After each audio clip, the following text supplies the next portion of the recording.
Roh Kudus menjamah engkau saat ini. Rasakan hadiratnya mengalir. Kirata syadara lata kahara laba yasike aralabo. Terima kekuatan dari Tuhan saat ini. Terima kepastian dari Tuhan saat ini. Terima pengharapan baru dari Tuhan saat ini. Dalam nama Yesus. Thank you Jesus.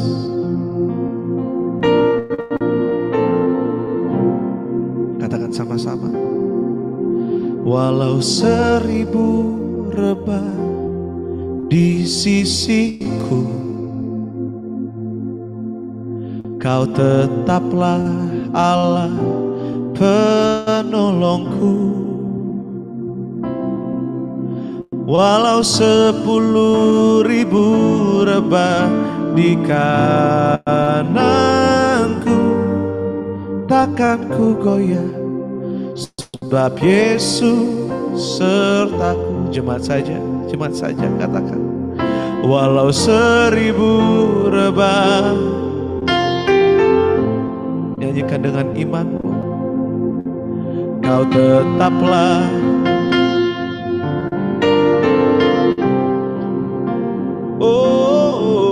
walau 10.000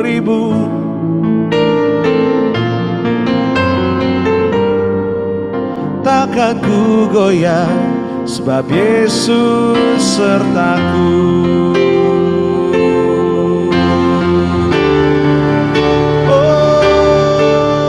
Walau 1000 rebah di sisiku, Kau tetaplah Allah penolongku. Walau 10.000 rebah di kananku, takkan ku goyah, sebab Yesus sertaku. Walau 1000 rebah di sisiku, katakan Kau tetap Allah kami. Haleluya, Engkau yang menolong kami. Walau 10.000 rebah di kananku, takkan ku goyah, sebab Yesus sertaku. Takkan ku goyah, sebab Yesus sertaku. Takkan ku goyah, sebab Yesus sertaku.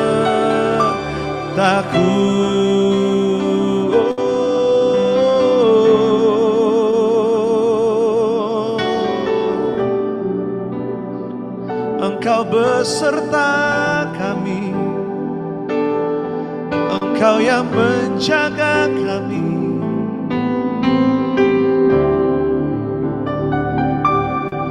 Mengalir kuasa dari tempat maha tinggi, Bapa kekal mulia, Kau hadir di sini, memulihkan hati, menyembuhkan yang terluka. Ku kan tenang bersamamu, Bapa. Dengan iman katakan sama-sama. Mengalir kuasa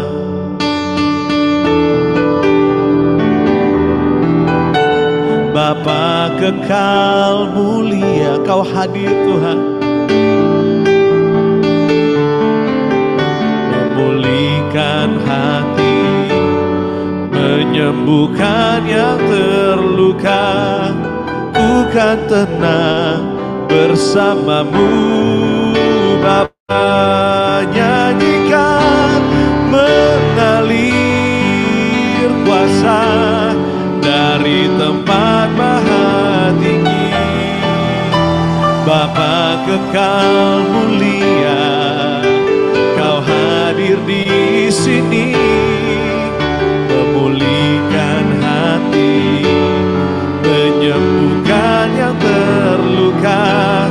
Ku kan tenang bersamamu, Bapa. Oh, angkat tangan dan katakan, mengalir kuasa dari tempat maha tinggi. Bapa kekal mulia, Kau hadir di sini, memulihkan hati, menyembuhkan yang terluka. Ku kan tenang bersamamu, Bapa.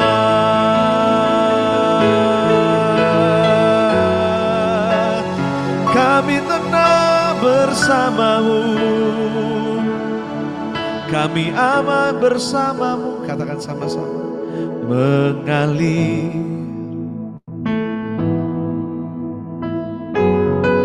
Katakan, Kau Bapa kekal mulia, Bapa kekal mulia.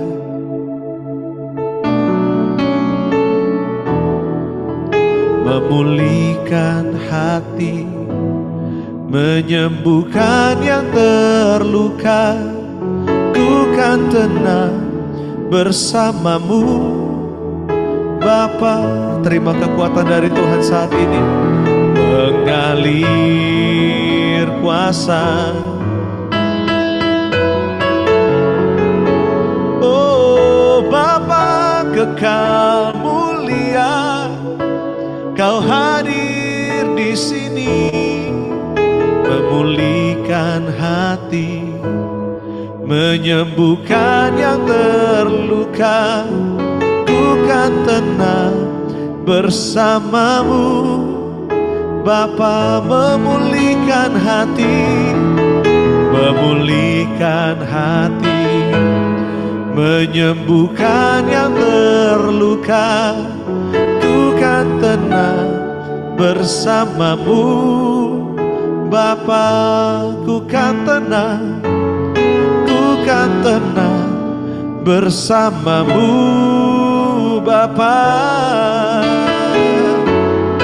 Ku kan tenang bersamamu, Bapa. Berikan kemuliaan, tepuk tangan bagi Tuhan kita yang memberikan kita kuasa, yang memberikan kita ketenangan, yang memberikan kita kepastian. Haleluya, haleluya. Oh, haleluya. Thank you Jesus. Shalom semuanya, firman Tuhan hari ini adalah tentang bagaimana Tuhan memakai keluarga untuk sebuah pekerjaan besar bagi kerajaan Allah. Kita mau melihat dulu di dalam firman Tuhan, kita baca di dalam 2 Timotius 1 ayat 4-5. Ini Paulus berbicara kepada Timotius. Firman Tuhan berkata begini, "Dan apabila aku terkenang akan air matamu yang kau curahkan, aku ingin melihat engkau kembali supaya penuhlah sukacitaku. Sebab aku teringat akan imanmu yang tulus ikhlas, yaitu iman yang pertama-tama hidup di dalam nenekmu Lois dan di dalam ibumu Eunike, dan yang aku yakin hidup juga di dalam dirimu." Paulus ini berkata bahwa Timotius itu punya iman yang tulus ikhlas. Tapi kata-kata Paulus ini tidak berhenti sampai di situ, tapi dia lanjutkan berkata begini, yaitu iman yang pertama-tama hidup di dalam nenekmu dan di dalam ibumu, dan yang aku yakin hidup juga di dalam dirimu. Paulus berkata bahwa Timotius memiliki iman yang tulus ikhlas. Apa sih iman yang tulus itu? Iman yang tulus ikhlas adalah iman yang murni, iman yang tidak berpura-pura, yang tidak bercampur dengan kekhawatiran, kecurigaan kepada Tuhan.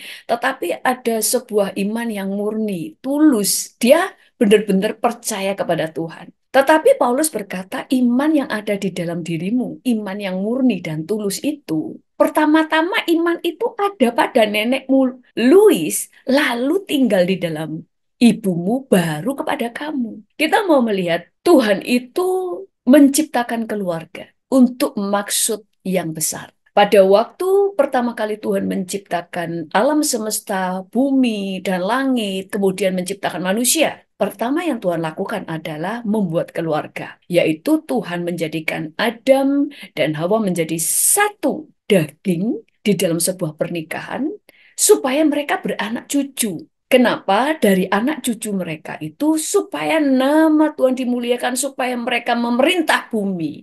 Hanya saja pada waktu itu Adam dan Hawa jatuh di dalam dosa. Tetapi rancangan Tuhan atas keluarga tidak berubah. Saudara, tadi dikatakan bahwa Timotius telah memiliki iman yang tulus ikhlas. Paulus itu sangat mengasihi Timotius karena dia melihat ketulusan hatinya, kemurnian hatinya. Dia adalah murid Paulus yang dikasihi. Timotius adalah murid Paulus.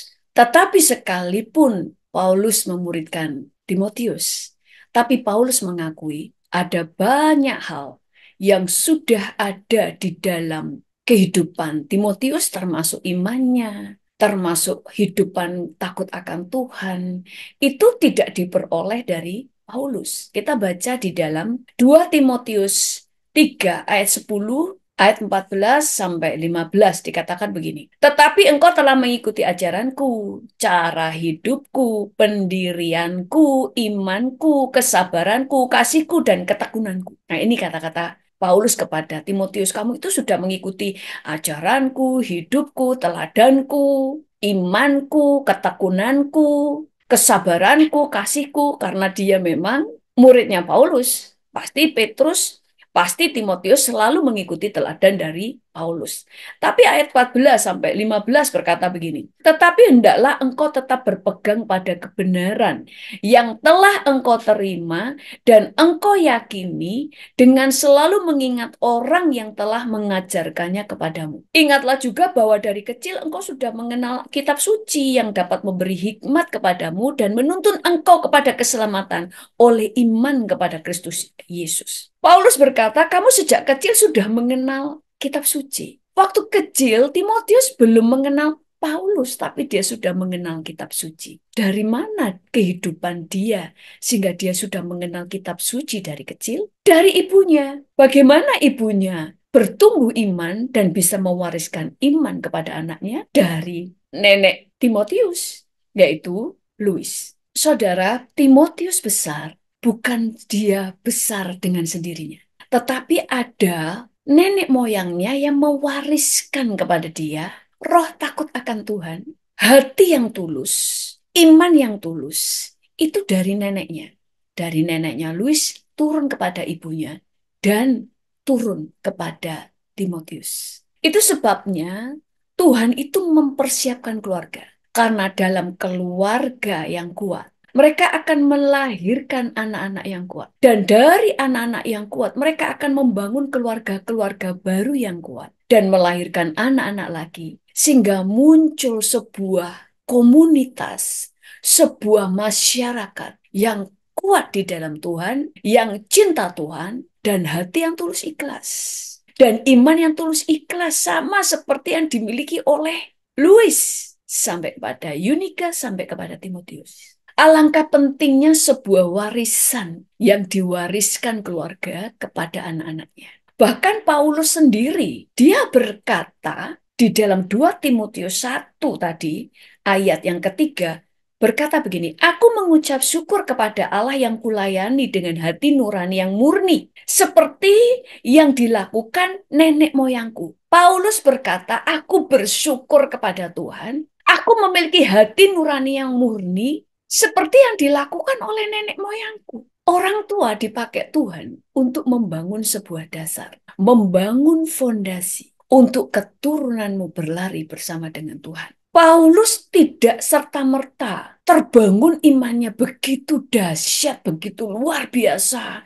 Dia sangat pintar di dalam firman Tuhan. Dia adalah seorang ahli Taurat. Dia mengerti firman Tuhan. Dia orang yang mau menyenangkan hati Tuhan. Itu tidak tumbuh sendiri di dalam dirinya, tiba-tiba bayi, kemudian dari bayi tiba-tiba besar, punya iman yang seperti itu. Tetapi itu dibangun turun-temurun dari nenek moyangnya sampai kepada Paulus. Itu sebabnya penting bagi setiap saudara kalau saudara adalah seorang suami istri dan memiliki anak. Apa yang kau akan wariskan kepada anak-anak? Warisan yang luar biasa kepada anak-anak kita adalah satu, warisan roh takut akan Tuhan. Kedua, warisan karakter. Ketiga, warisan nama baik. Keempat, warisan taburan. Warisan nilai-nilai kebenaran. Karena apa yang kamu tabur sekarang akan dituai anak-anakmu. Baik itu taburan yang jahat maupun yang baik. Nilai-nilai kehidupan akan membangun mental anak-anakmu dan keturunanmu. Mereka punya mental pemenang atau mental pecundang. Mereka punya karakter yang baik atau tidak. Tergantung dari apa yang kita sekarang tanam di dalam kehidupan mereka. Tergantung dari apa yang kita sedang bangun di dalam keluarga kita. Dan roh takut akan Tuhan. Pada waktu kita bisa menjadi contoh, menjadi teladan bagaimana takut akan Tuhan, maka keturunan kita juga akan mengalami, juga akan mengikuti teladan yang sama. Seperti sebuah perusahaan, perusahaan yang besar dan kuat. Biasanya itu karena dibangun turun-temurun, bukan oleh satu orang. Misalnya, dan orang pertama yang membangun sebuah perusahaan, dia mungkin menangis air mata, sampai mencucurkan darah mungkin ya, karena mereka berjuang, ngalami jatuh bangunnya perusahaan, jatuh bangunnya apa yang mereka mengalami jatuh bangunnya sebuah apa yang sedang mereka bangun.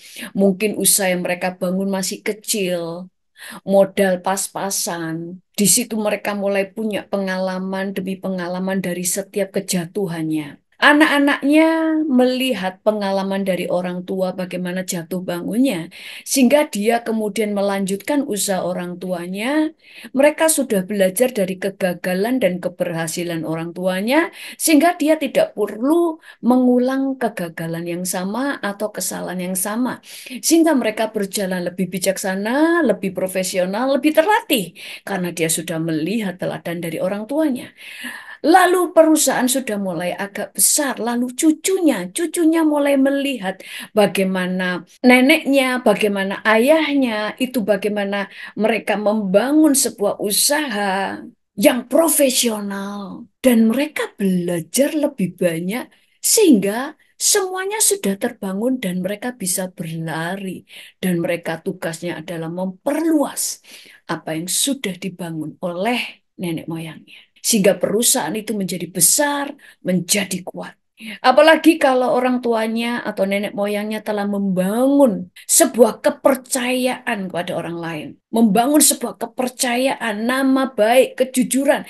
Sehingga orang sudah mengenal bahwa perusahaan orang ini bisa dipercaya. Saya tinggal di Tangerang, dan pada waktu saya pertama kali datang ke Indonesia, pada waktu kita beli rumah, seringkali orang, kalau kita beli perumahan, orang akan bertanya siapa developernya. Kalau kita berkata bahwa ini Sumarekon misalnya, langsung mereka tahu. Pasti bagus, pasti kuat, dan ini bisa dipercaya. Bukan developer yang tipu-tipu, karena sudah dikenal, bisa dipercaya. Sehingga pada waktu mereka menjual rumah di dalam sebuah perumahan lebih sehingga pada waktu mereka membangun perumahan atau apartemen itu mereka menjualnya mahal sekalipun laku karena mereka telah mewariskan nama baik, mewariskan kejujuran, mewariskan bisa dipercaya sehingga anak cucunya dipercaya oleh orang lain. Demikian juga dengan perjalanan iman. Pada waktu Simpson itu dipanggil Tuhan dan dipakai Tuhan luar biasa. Itu permulaannya bukan di Simpsonnya, tapi sebelum Tuhan memakai Simpson dengan urapan yang luar biasa, Tuhan memulai dari ibunya. Mari kita baca. Dalam Hakim-Hakim 13 ayat 2 sampai 5 berkata begini. Pada waktu itu ada seorang dari Zora, dari keturunan orang Dan namanya Manoah. Istrinya mandul, tidak beranak. Dan malaikat Tuhan menampakkan diri kepada perempuan itu dan berfirman kepadanya. Demikian, perhatikan ini. Memang engkau mandul, tidak beranak. Tetapi engkau akan mengandung dan melahirkan seorang anak laki-laki. Oleh sebab itu, peliharalah dirimu. Jangan minum anggur atau minuman yang memabukkan. Dan jangan makan sesuatu yang haram. Sebab engkau akan mengandung dan melahirkan seorang anak laki-laki. Kepalanya tak akan kena pisau cukur. Sebab sejak dari kandungan ibunya, anak itu akan menjadi seorang nazir Allah. Dan dengan dia akan mulai penyelamatan orang Israel dari tangan orang Filistin. Sebelum Tuhan memakai Simpson di dalam hidupnya dengan pengurapan yang luar biasa, dia menjadi orang yang sangat kuat karena memang Tuhan memanggil dia untuk sebuah panggilan khusus di dalam peperangan melawan orang Filistin. Dia bisa menghabiskan orang Filistin dan mengalahkan orang Filistin itu sendirian, gak perlu pakai pasukan. Diurapi demikian, tetapi Tuhan memulai dari orang tuanya. Tuhan berkata kepada ibu dari Simpson bahwa oleh sebab itu peliharalah dirimu. Jadi ibunya disuruh memelihara dirinya. Belum tentang memelihara anak, tapi memelihara dirinya. Pelihara dirimu. Jadi ibu dari Simpson ini harus tahu memelihara dirinya. Kenapa? Dari apa yang dia lakukan akan berdampak kepada anaknya. Ayat yang keempat, oleh sebab itu peliharalah dirimu, jangan minum anggur atau minuman yang memabukkan. Dan jangan makan sesuatu yang haram. Ibunya dikatakan pelihara dirimu. Jangan minum minuman anggur yang memabukkan, jangan makan makanan yang haram. Kenapa? Karena kamu akan mengandung seorang anak laki-laki yang kepadanya tidak boleh ada pisau cukur. Jadi rambutnya nggak boleh dicukur. Sebab dari sejak dalam kandungan, anak itu akan menjadi seorang nazir Allah. Kenapa? Karena lewat dia akan dimulai sebuah penyelamatan bagi bangsa Israel dari Filistin. Di dalam membangun iman dan di dalam menanggapi panggilan Tuhan, itu teamwork. Tuhan itu bekerja secara tim. Tuhan memulai mungkin dari nenekmu, kemudian kepada kamu, lalu kepada cucumu. Seperti kepada Simpson, sebelum Tuhan memanggil Simpson, Tuhan sudah mempersiapkan Simpson dari kandungan. Dan Tuhan memanggil ibu Simpson untuk menguduskan dirinya. Tidak boleh minum anggur dan minum minuman yang memabukkan dan tidak boleh memakan makanan yang haram. Karena sejak dalam kandungan anaknya adalah seorang nazir Allah atau seseorang yang sudah dipilih Tuhan untuk dipakai Tuhan menyelamatkan bangsa Israel dari tangan orang Filistin. Demikian juga dengan Yohanes Pembaptis. Sebelum Yohanes Pembaptis dipakai Tuhan, firman Tuhan berkata bahwa Yohanes Pembaptis itu sudah diurapi Tuhan sejak di dalam kandungan. Dan Tuhan sudah mempersiapkan itu dari Elizabeth dan Zakaria orang tuanya. Zakaria adalah dikenal sebagai orang yang takut akan Tuhan. Demikian juga dengan Elizabeth, ibunya. Dan mereka inilah yang dipilih Tuhan untuk melahirkan seorang anak yang dipilih Tuhan, yaitu Yohanes Pembaptis. Sebuah tim. Nenek dari Timotius mungkin kita tidak kenal kalau tidak disebut oleh Paulus. Kita tidak pernah tahu apa sih kegerakan yang dibangun oleh Lois, neneknya Timotius, apa yang dibangun oleh Eunike. Tetapi yang kita tahu adalah Timotius adalah orang yang dipakai Tuhan. Dia orang yang tulus imannya. Tetapi ketulusannya karena ada yang sudah membangun fondasinya, yaitu neneknya dan ibunya. Seringkali Tuhan itu memakai kita dengan panggilan yang berbeda di dalam keluarga. Mungkin saudara punya orang tua atau saudara adalah orang tua bagi anak-anakmu. Engkau mungkin tidak melakukan perkara yang besar, tetapi keturunanmu lah yang akan melakukan perkara besar. Mungkin ada banyak panggilan Tuhan di dalam hidupmu di masa yang lalu yang tidak engkau selesaikan. Karena ada banyak hal yang terjadi. Contoh, ada seorang ibu dulu masa mudanya dipakai Tuhan luar biasa dan dia masih punya panggilan, dia masih ingin kejar Tuhan, dia ingin memperluas pelayanan, dia ingin berlari bersama dengan Tuhan. Tapi pada waktu dia mengandung, dia punya anak, dia harus terhenti karena dia harus mempersiapkan anaknya, merawat anaknya sehingga dia tidak bisa pelayanan. Jangan merasa bersalah karena mungkin anakmu lah yang akan menyelesaikan panggilan Tuhan di dalam hidup. Itu sebabnya tugas kita adalah mewariskan roh takut akan Tuhan, mewariskan hati yang percaya kepada anak-anak kita. Pada waktu Tuhan Yesus ada di bumi, fokus dia adalah menanamkan benih kepada murid-muridnya. Sehingga pada waktu Yesus harus kembali ke surga, dia tahu murid-muridnya bisa berlari lebih cepat, lebih luas dari dirinya. Kenapa? Yesus berkata, Kalau kamu percaya, engkau juga bisa melakukan apa yang aku lakukan, bahkan jauh lebih besar. Kenapa? Yesus bekerja sendirian. Dia diserang dari kanan dan kiri. Dia dibunuh karena dianggap menghujat Allah. Karena Yesus memperkenalkan dirinya sebagai anak Allah yang artinya aku adalah Allah itu sendiri. Tetapi lewat murid-muridnya. Dan Yesus melayani hanya 3,5 tahun. Tetapi murid-muridnya, waktu Yesus mati, dia bisa melayani lebih lama dari Tuhan Yesus. Dan mereka ber-12 orang, masing-masing orang memuridkan orang lain. Sehingga itu sebabnya zaman rasul-rasul, begitu Tuhan naik ke surga, itu kegerakan kekristenan menjadi sangat dahsyat. Demikian juga dengan Abraham, Ishak, dan Yakub. Abraham di dalam keluarganya adalah benih awal. Dia dipanggil dari Ur Kasdim, negeri yang menyembah berhala. Mungkin Abraham dan keluarganya adalah satu-satunya orang yang menyembah Tuhan di Ur Kasdim. Kita tidak tahu. Tetapi kemudian Abraham dipanggil Tuhan dan dia taat. Saudara, ketaatannya itu dilihat oleh Ishak. Ishak bisa melihat kesetiaan Abraham. Dia bisa melihat bagaimana Tuhan yang disembah oleh Abraham bapaknya itu bisa dipercaya. Sehingga dia juga bisa percaya kepada Tuhan.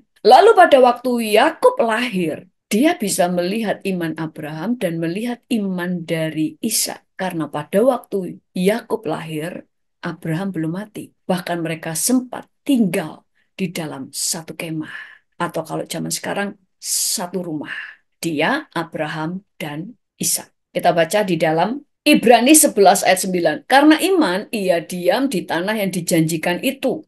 Ini tentang Abraham. Karena iman, Abraham diam di tanah yang dijanjikan itu seolah-olah di suatu tanah asing. Dan di situ ia tinggal di kemah dengan Ishak dan Yakub yang turut menjadi ahli waris janji yang satu itu. Abraham adalah benih pertama. Dia diutus Tuhan keluar dari Ur Kasdim. Dia percaya, dia mentaati Tuhan. Bahkan pada waktu dia disuruh mempersembahkan anaknya Ishak, dia percaya. Dari situ Ishak bisa belajar. Tuhan itu bisa dipercayai.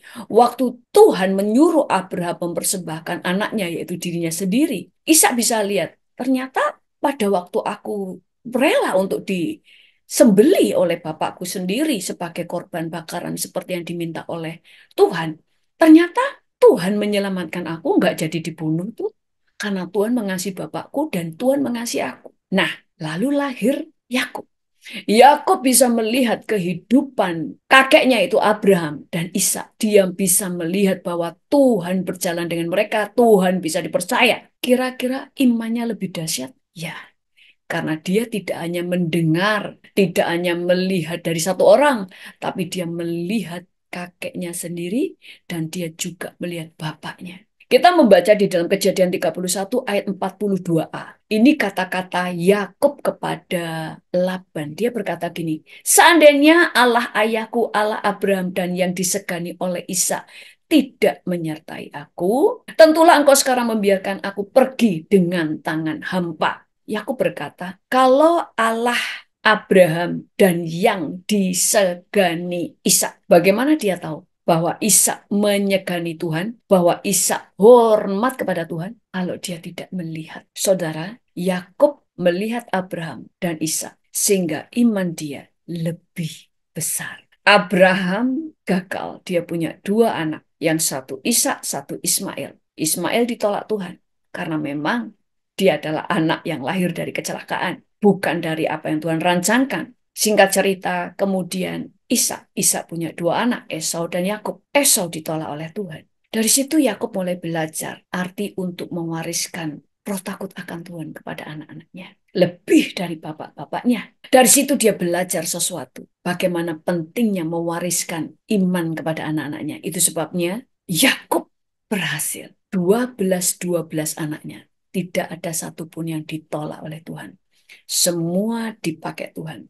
Saudara, Abraham tidak membelah laut. Abraham tidak menurunkan hujan dan menghentikan hujan seperti Elia. Abraham tidak membelah laut seperti Musa. Tetapi dari Abraham lahir Ishak, lalu Yakub, dan dari Yakub lahir nabi-nabi besar, termasuk Musa yang membelah laut dan Nabi Elia yang menghentikan dan menurunkan hujan. Dan Nabi Elia yang berkuasa menghentikan dan menurunkan hujan. Dari Yakub lahir nabi-nabi besar, imam-imam besar, raja-raja, rasul-rasul, dan lahirlah Yesus. Tetapi di mata Tuhan, Tuhan tidak hanya melihat rasul-rasul atau generasi kita yang sekarang. Tuhan tidak hanya melihat Yakub. Itu sebabnya Tuhan menyebut bahwa Abraham adalah bapa semua orang beriman. Karena yang Tuhan lihat adalah siapa yang pertama membangun sebuah fondasi iman. Sehingga lewat dia, turunannya adalah orang yang takut akan Tuhan. Waktu Timotius menjadi orang yang tulus ikhlas imannya, Tuhan tidak hanya melihat Timotius, tetapi Tuhan juga melihat Louis, orang pertama yang menanamkan benih dan membangun fondasi iman. Sehingga anaknya, Yunika, lalu cucunya juga memiliki iman yang sama.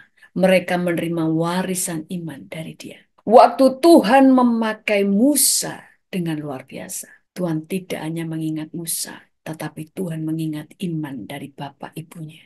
Mungkin saudara berkata, aku tidak punya keluarga yang mewariskan iman kepadaku karena mereka bukan orang percaya Yesus. Saya adalah orang pertama yang percaya Yesus. Itu sebabnya Tuhan membuat keluarga rohani. Saudara bisa menerima warisan iman, warisan rohani, di mana saudara bergereja. Dan di zaman ini, Tuhan banyak memberikan saudara kemudahan mendengarkan khotbah hamba-hamba Tuhan.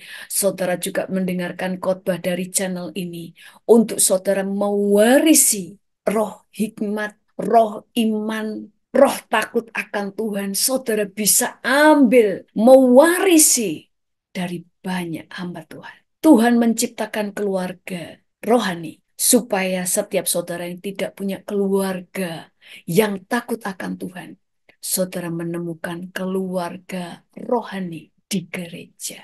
Di gereja ada orang tua rohani yaitu gembala. Dan Tuhan bisa mengirimkan di situ orang-orang yang diundang, orang-orang yang telah dipilih oleh gembala saudara untuk mengajar kepada saudara. Jadi tidak ada alasan saudara tidak bisa bertumbuh karena keluargamu bukan orang Kristen. Karena saudara punya keluarga rohani, yaitu gereja. Jadi panggilan Tuhan di dalam sebuah keluarga adalah panggilan satu kesatuan. Mungkin saudara tidak melakukan perkara besar. Mungkin saudara bukan seorang worship leader, tapi saudara seorang ibu rumah tangga. Mungkin saudara tidak dipakai Tuhan. Mungkin saudara suami-suami atau ayah yang tidak melakukan perkara besar. Tetapi saudara bisa menjadi seorang bapak yang baik. Seorang bapak yang bisa menjadi teladan bagi anak-anak. Maka imanmu juga diperhitungkan Tuhan. Karena di dalam keluarga itu seperti pelari estafet. Mungkin saudara adalah seorang bapak yang memulai untuk cinta kepada Tuhan. Saudara dan istrimu. Atau saudara yang memulai kemudian istrimu yang menangkap estafet itu. Lalu kalian berdua mempersiapkan anakmu. Mungkin anakmu lah yang menjadi orang yang dipakai Tuhan dengan luar biasa. Melebihi saudara. Bahkan mungkin cucumu jauh lebih besar dari apa yang dilakukan oleh anakmu dan dirimu sendiri. Itu sebabnya seperti Yesus, dia memberikan tongkat estafet kepada murid-muridnya. Dari murid-muridnya disebar sampai ke seluruh dunia, termasuk kita, yang terus mengobarkan api yang telah kita warisi dari pendahulu-pendahulu kita. Demikian juga dengan keluarga. Itu sebabnya jangan ada yang merasa saya kecil, saya tidak dipakai Tuhan. Karena mungkin saudara dipakai Tuhan untuk membangun fondasi. Dan kalau saudara menjadi besar, jangan kemudian saudara sombong. Karena mungkin ada orang-orang di belakangmu yang menjadi benih pertama yang akhirnya menjadi besar di dalam dirimu. Contoh sebuah kesaksian, saya dulu bertemu dengan seseorang. Saya waktu itu masih remaja. Saya dulu remaja sudah berkhotbah. Saya memuridkan, saya melayani anak-anak muda. Kemudian suatu saat saya ketemu dengan seseorang. Orangnya cantik, saudara. Orangnya cantik. Kemudian dia bilang, dia langsung peluk saya. Saya lupa, saya tidak tahu siapa dia. Terus dia berkata, Kak Deborah, ingat saya nggak? Saya bilang, sorry aku nggak tahu. Aku mungkin lupa. Saya nggak enak saudara kalau bilang nggak tahu atau lupa itu sebenarnya nggak enak. Tapi memang saya tidak tahu dia itu siapa.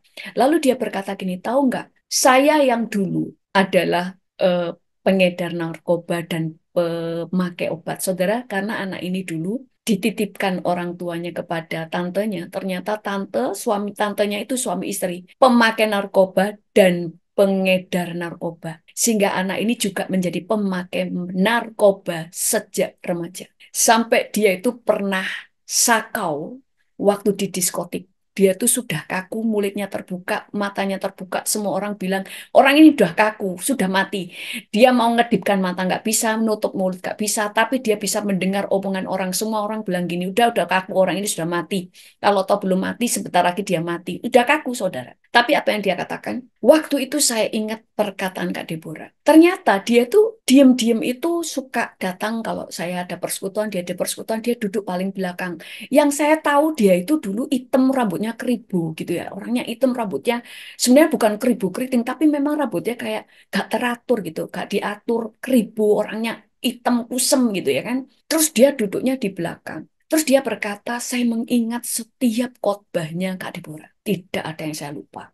Waktu Sakau itu, dia langsung ingat. Dia di dalam hati bilang gini, Yesus, kamu yang diberitakan oleh Kak Deborah, kalau memang kau Tuhan, selamatkan aku. Kalau kau selamatkan aku akan jadi orang percaya dan melayani. Dan waktu dia terus berdoa itu, saudara, di dalam perjalanan ke rumah sakit ya kan, sudah sebenarnya dia dibawa ke rumah sakit, dia bilang orang-orang itu sudah kayak ogah-ogahan bawa dia ke rumah sakit. Karena dia ini sudah sakau, dia sudah kaku, nggak bisa bergerak. Ternyata waktu perjalanan rumah sakit, tiba-tiba dia batuk. Dia batuk, kemudian dia mulai sadar, dia bisa bergerak. Sampai semua orang akhir bilang, oh dia ternyata masih hidup.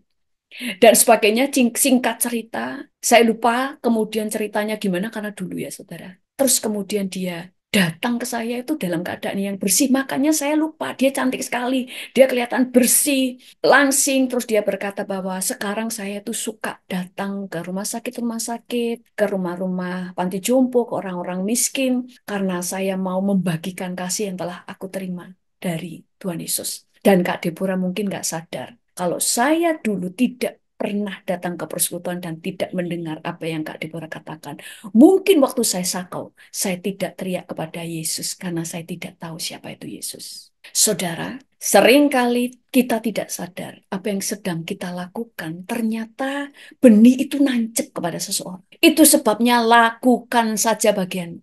Demikian juga dengan orang tua. Lakukan saja bagianmu. Berdoa, berdoa, berdoa untuk keluargamu, untuk anak-anakmu. Berikan teladan. Kalau saudara adalah orang yang selalu bisa mengucap syukur, saudara bisa mempercayai Tuhan, benih itu pasti akan mengalir. Benih itu pasti akan tertanam di dalam hati anak-anak.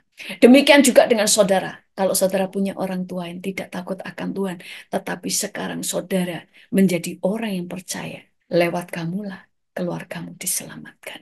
Karena fokus Tuhan selalu keluarga. Lewat Rahab, Tuhan menyelamatkan keluarganya. Lewat Cornelius, Tuhan menyelamatkan seluruh keluarga Cornelius. Bahkan ada seorang kepala penjara Filipi yang bertanya kepada Paulus dan Silas, Tuan-tuan, apa yang harus aku lakukan supaya aku selamat? Paulus berkata, percayalah kepada Tuhan Yesus, maka kamu akan diselamatkan. Kamu dan seisi keluargamu. Fokus Tuhan adalah keluarga. Dan dari keluarga kita, Tuhan akan memakai kita memenangkan keluarga-keluarga. Mungkin yang kita menangkan satu, tapi dari satu itu dia akan memenangkan keluarganya. Itu sebabnya jangan ada yang merasa kecil. Karena mungkin tugasmu memang untuk mempersiapkan anak-anak. Untuk membangun fondasi. Supaya anak-anakmu bisa berlari sesuai dengan panggilan Tuhan atas dia. Saya pernah menyaksikan seorang hamba Tuhan yang dulu ibunya adalah seorang janda di Tiongkok sana. Ibunya setiap hari berdoa untuk anak-anaknya, 8 orang anaknya, 7 laki-laki, 1 perempuan. Dia seorang janda umur 30 tahun, suaminya sudah meninggal. Tetapi dia selalu berdoa, Tuhan, Engkau yang sekarang menjadi bapak bagi anak-anakku. Jamin anak-anakku untuk menjadi orang yang menghormatimu dan berguna bagi kerajaan Allah. Setiap pagi itu yang dia doakan sampai anak-anaknya mendengar. Dan nilai-nilai apa yang ditanam pada anak-anaknya? Kalau kamu miskin harta, tidak masalah. Tetapi kalian jangan pernah miskin iman dan miskin kasih. Miskin uang tidak apa-apa, tapi jangan miskin iman dan jangan miskin kasih. Dan apa yang terjadi? Pada waktu ibunya meninggal, anak-anaknya terus takut akan Tuhan. Bahkan salah satu anaknya menjadi seorang hamba Tuhan yang dipakai Tuhan dengan luar biasa sampai hari ini. Mungkin ibunya tidak melakukan perkara besar, tetapi di mata Tuhan dia melakukan perkara yang besar, yaitu menanamkan benih iman, benih kebenaran kepada anak-anaknya. Mewariskan harta, baik. Tetapi lebih daripada itu adalah warisan iman. Sehingga kemanapun mereka pergi sampai ke ujung bumi, bahkan sampai kita mati, kita tahu. Karena anak-anak kita selama mereka percaya kepada Yesus dan takut akan Tuhan, hidupnya dijamin. Kalau mereka dalam kesulitan, anak-anak kita tahu kepada siapa mereka berharap dan kepada siapa mereka minta tolong. Jadi dari segala warisan yang kita bisa berikan kepada mereka, yang terpenting adalah warisan iman. Mari kita berdoa. Tuhan, kami mengucap syukur hari ini kami menutup hari di malam ini dengan mendengarkan firman-Mu, memuji menyembah kepadamu. Tuhan, kami serahkan keluarga kami ke dalam tangan-Mu. Kami berdoa tidak ada satu orang pun di dalam keluarga kami yang gugur imannya. Baik suami, istri maupun anak-anak kami, bahkan anak cucu kami dan generasi kami selanjutnya. Dan Tuhan biarlah roh iman, roh takut akan Tuhan, api yang roh yang berkobar-kobar itu ada di dalam keluarga kami sampai kepada keturunan kami. Sehingga mereka menjadi orang-orang yang berguna bagi kerajaan Allah. Mereka menjadi orang-orang yang bisa dipakai Tuhan menjadi berkat bagi banyak orang. Dan mereka bisa setia sampai garis akhir.